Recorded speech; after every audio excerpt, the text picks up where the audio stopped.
الله أكبر.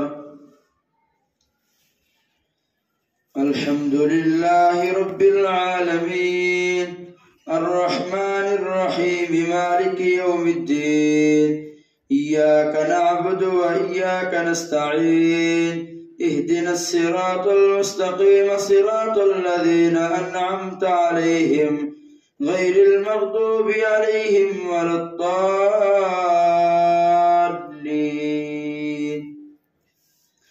قال ألم أقل لك إنك لن تستطيع معي صبرا. قال إن سألتك عن شيء بعدها فلا تصاحبني قد بلغت من لدني عذرا. فانطلقا حتى إذا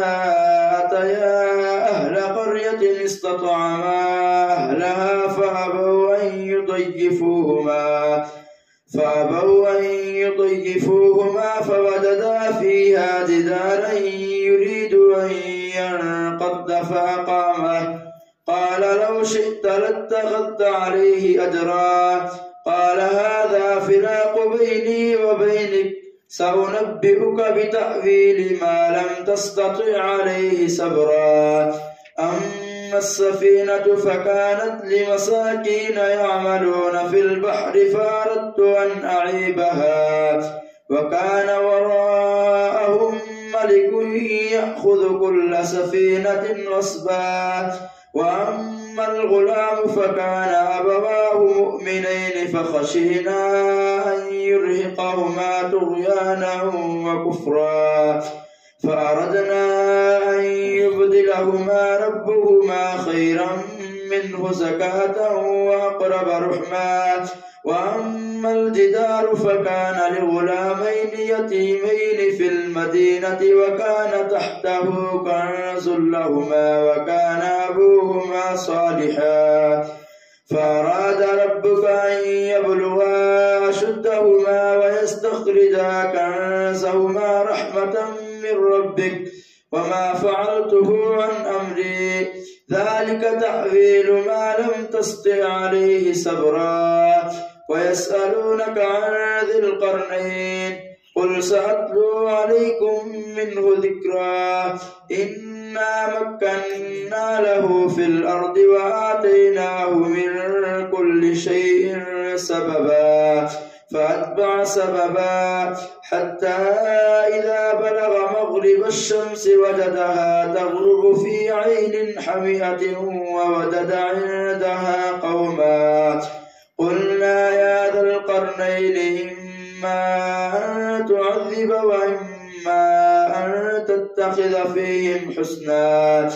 قال أما من ظلم فسوف نعذبه ثم يرد إلى ربه فيعذبه عذابا نكرا. وأما من آمن وعمل صالحا فله جزاء الحسنى وسنقول له من أمرنا يسرا. ثم أتبع سببا حتى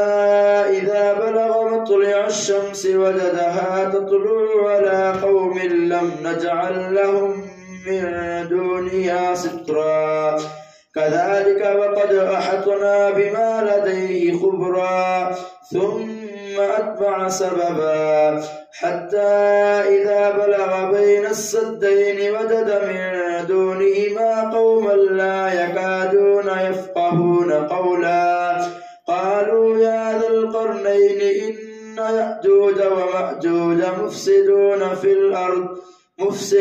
في الأرض فهل نجعل لك خرجا على أن تجعل بيننا وبينهم سدا. قال ما مكني فيه ربي خير فأعينوني بقوة أجعل بينكم وبينهم ردما. آتوني زبر الحديد حتى إذا ساوى بين الصدفين قال انفخوا حتى إذا جعله نارا قال آتوني أفرغ عليه قطرا. فما استطاعوا أن يظهروه وما استطاعوا له نقبا. قال هذا رحمة من ربي فإذا جاء وعد ربي جعله دكا وكان وعد ربي حقا وتركنا بعدهم يومئذ يموج في بعض ونفخ في الصور فجمعناهم جمعا وعرضنا جهنم يومئذ للكافرين عرضا الذين كانت أعينهم في غطاء عن ذكري وكانوا لا يستطيعون سمعا أفحسب الذين كفروا أن يتخذوا عبادي من دوني أولياء إنا أعتدنا جهنم للكافرين نزلا قل هل ننبئكم بالأخسرين أعمالا الذين ضل سعيهم في الحياة الدنيا وهم يحسبون أنهم يحسنون صنعا أولئك الذين كفروا بآيات ربهم ولقائه فحبطت أعمالهم ولا نقيم لهم يوم القيامة وزنا ذلك جزاؤهم جهنم بما كفروا واتخذوا آياتي ورسلي هزوا إن الذين آمنوا وعملوا الصالحات كانت لهم جنات الفردوس نزلا خالدين فيها لا يبغون عنها حولا قل لو كان البحر مدادا لكلمات ربي لنفد البحر قبل أن تنفد كلمات ربي ولو جئنا بمثله مددا قل إنما أنا بشر مثلكم يوحى إلي أنما إلهكم إله واحد فمن كان يرجو لقاء ربه فليعمل عملا صالحا ولا يشرك بعبادة ربه أحدا كافها يا عين صاد ذكر رحمة ربك عبده زكريا إذ نادى ربه نداء خفيا قال رب إني وهن العظم مني واشتعل الرأس شيبا ولم أكن بدعائك رب شقيا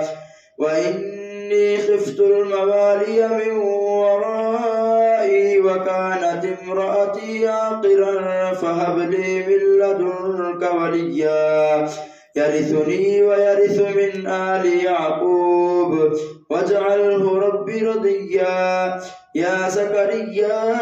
إنا نبشرك بغلام اسمه يحيى لم نجعل له من قبل سميا قال رب أنى يكون لي غلام وكانت امرأتي عاقرا وقد بلغت من الكبر عتيا قال كذلك قال ربك هو علي هين وقد خلقتك من قبل ولم تك شيئا قال رب اجعل لي آية قال آيتك ألا تكلم الناس 3 ليال سويا فخرج على قومه من المحراب فأوحى إليهم أن سبحوا بكرة وعشيا يا يحيى خذ الكتاب بقوة وآتيناه الحكم صبيا وحنانا من لدنا وزكاة وكان تقيا وبرا بوالديه ولم يكن جبارا عصيا وسلام عليه يوم ولد ويوم يموت ويوم يبعث حيا واذكر في الكتاب مريم إذ انتبذت من أهلها مكانا شرقيا فاتخذت من دونهم حجابا فأرسلنا إليها روحنا فتمثل لها بشرا سويا قالت إني أعوذ بالرحمن منك إن كنت تقيا قال إنما أنا رسول ربك لأهب لك غلاما زكيا قالت أنى يكون لي غلام ولم يمسسني بشر ولم أك بغيا قال كذلك قال ربك هو علي هين ولنجعله آية للناس ورحمة منا وكان أمرا مقضيا فحملته فانتبذت به مكانا قصيا فأجاءها المخاض إلى جذع النخلة قالت يا ليتني مت قبل هذا وكنت نسيا منسيا فناداها من تحتها ألا تحزني قد جعل ربك تحتك سريا وهزي إليك بجذع النخلة تساقط عليك رطبا جنيا فكلي واشربي وقري عينا فإما ترين من البشر أحدا فقولي إني نذرت للرحمن صوما فلن أكلم اليوم إنسيا فأتت به قومها تحمله قالوا يا مريم لقد جئت شيئا فريا يا أخت هارون ما كان أبوك امرأ سوء وما كانت أمك بغيا فأشارت إليه قالوا كيف نكلم من كان في المهد صبيا قال إني عبد الله آتاني الكتاب وجعلني نبيا وجعلني مباركا أينما كنت وأوصاني بالصلاة والزكاة ما دمت حيا وبرا بوالدتي ولم يجعلني جبارا شقيا والسلام علي يوم ولدت ويوم أموت ويوم أبعث حيا ذلك عيسى ابن مريم قول الحق الذي فيه يمترون ما كان لله أن يتخذ من ولد سبحانه إذا قضى أمرا فإنما يقول له كن فيكون وإن الله ربي وربكم فاعبدوه هذا صراط مستقيم فاختلف الأحزاب من بينهم فويل للذين كفروا من مشهد يوم عظيم أسمع بهم وأبصر يوم يأتوننا لكن الظالمون اليوم في ضلال مبين وأنذرهم يوم الحسرة إذ قضي الأمر وهم في غفلة وهم لا يؤمنون إنا نحن نرث الأرض ومن عليها وإلينا يرجعون الله أكبر سمع الله لمن حمده الله أكبر الله أكبر الله أكبر الله أكبر الحمد لله رب العالمين الرحمن الرحيم مالك يوم الدين إياك نعبد وإياك نستعين اهدنا الصراط المستقيم صراط الذين أنعمت عليهم غير المغضوب عليهم ولا الضالين واذكر في الكتاب إبراهيم إنه كان صديقا نبيا إذ قال لأبيه يا أبت لم تعبد ما لا يسمع ولا يبصر ولا يغني عنك شيئا يا أبت إني قد جاءني من العلم ما لم يأتك فاتبعني أهدك صراطا سويا يا أبت لا تعبد الشيطان إن الشيطان كان للرحمن عصيا يا أبت إني أخاف أن يمسك عذاب من الرحمن فتكون للشيطان وليا قال أراغب أنت عن آلهتي يا إبراهيم لئن لم تنته لأرجمنك واهجرني مليا قال سلام عليك سأستغفر لك ربي إنه كان بي حفيا وأعتزلكم وما تدعون من دون الله وأدعو ربي عسى ألا أكون بدعاء ربي شقيا فلما اعتزلهم وما يعبدون من دون الله وهبنا له إسحاق ويعقوب وكلا جعلنا نبيا ووهبنا لهم من رحمتنا وجعلنا لهم لسان صدق عليا واذكر في الكتاب موسى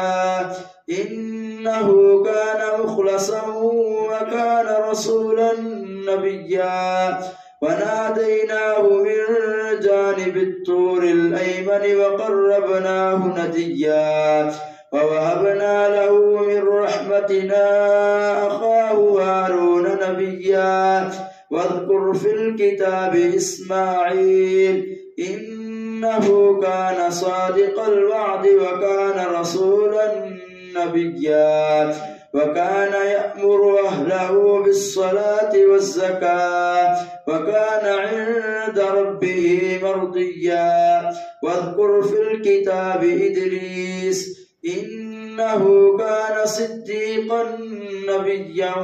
ورفعناه مكانا عليا أولئك الذين أنعم الله عليهم من النبيين من ذرية آدم وممن حملنا مع نوح ومن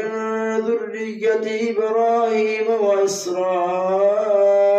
وممن هدينا واجتبينا إذا تتلى عليهم آيات الرحمن خروا سجدا وبكيا الله أكبر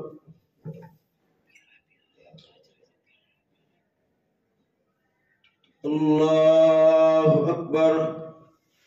فخلف من بعدهم خلف أضاعوا الصلاة واتبعوا الشهوات فسوف يلقون غيا إلا من تاب وآمن وعمل صالحا فأولئك يدخلون الجنة ولا يظلمون شيئا جنات عدن التي وعد الرحمن عباده بالغيب إنه كان وعده مأتيا لا يسمعون فيها لغوا إلا سلاما ولهم رزقهم فيها بكرة وعشيا تلك الجنة التي نورث من عبادنا من كان تقيا وما نتنزل إلا بأمر ربك له ما بين أيدينا وما خلفنا وما بين ذلك وما كان ربك نسيا رب السماوات والأرض وما بينهما تلك الجنة التي نورث من عبادنا من كان تقيا وما نتنزل إلا بأمر ربك له ما بين أيدينا وما خلفنا وما بين ذلك وما كان ربك نسيا رب السماوات والأرض وما بينهما فاعبده واصطبر لعبادته هل تعلم له سميا ويقول الإنسان أإذا ما مت لسوف أخرج حيا أولا يذكر الإنسان أنا خلقناه من قبل ولم يك شيئا فوربك لنحشرنهم الشياطين ثم لنحضرنهم حول جهنم جثيا ثم لننزعن من كل شيعة أيهم أشد على الرحمن عتيا ثم لنحن أعلم بالذين هم أولى بها صليا وإن منكم إلا واردها كان على ربك حتما مقضيا ثم ننجي الذين اتقوا ونذر الظالمين فيها جثيا وإذا تتلى عليهم آياتنا بينات